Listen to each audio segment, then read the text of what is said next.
we've climbed our scaling ladders, and now feeling fully exposed, we are in no man's land. Of course, our artillery bombardment is falling on the German frontline trenches, which is in itself fairly terrifyingly close to us. That's meant to keep the Germans' heads down so they won't actually be shooting at us. Over our heads, we can hear our own machine gun bullets zipping over. They make a little snapping sound when they go close to you because they're supersonic, and they're actually making little snaps as they break the sound barrier over your head. Now, there is an image of First World War soldiers sort of marching along, you know, standing fully erect with their rifles held high. And that's not actually very accurate. It's human nature to want to protect yourself. There are lots of accounts of the way soldiers actually advanced, and of course, they were really trapped in what was referred to by a German officer as a storm of steel. There's all this artillery around them, all these rifle bullets, and it's human instinct to try and protect your head. So in fact, a lot of soldiers even advanced with their hand up as if that would stop a bullet. And it was fairly common when they advanced into this storm of steel to actually just instinctively be holding their collars up and holding their rifle in one hand and sort of advancing crouched over. The other thing which I find to be a very powerful image of how these men advanced is it is also a tendency in human beings to laugh when we're really nervous about something.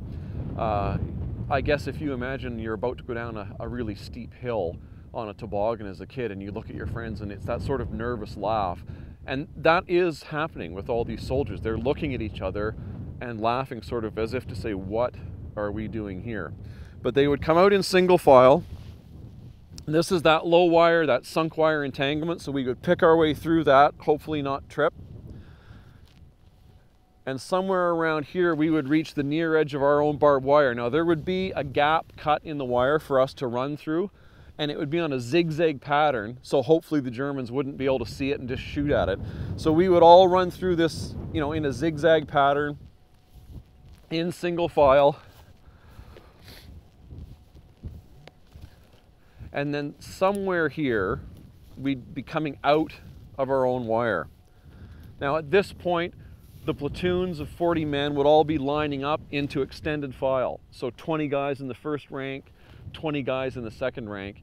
And the first wave of the attack would be 2 companies, about 400 men, lined up all across this front in those 2 ranks in their platoons. So 8 platoons out here lined up, and then we would advance toward the German wire. Now, our artillery this whole time is falling to cover us, and what we're going to do now is we're going to advance until we are just so uncomfortable with our own artillery fire that we feel we have to stop. But we want to get as close as we can, so we're going to take some risks because we know that it's better to get close, because as soon as our artillery fire shifts, we have to get into that German trench and we have to kill those Germans or they're going to shoot us here in no man's land.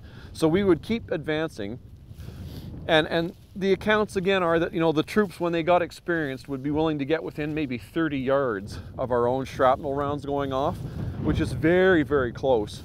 We would certainly want to get at least to the near edge of the German wire because we need to know if it's been cut.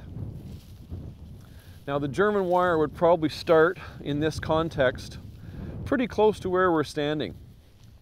Now we're still at this point 30 to 40 yards from that German trench.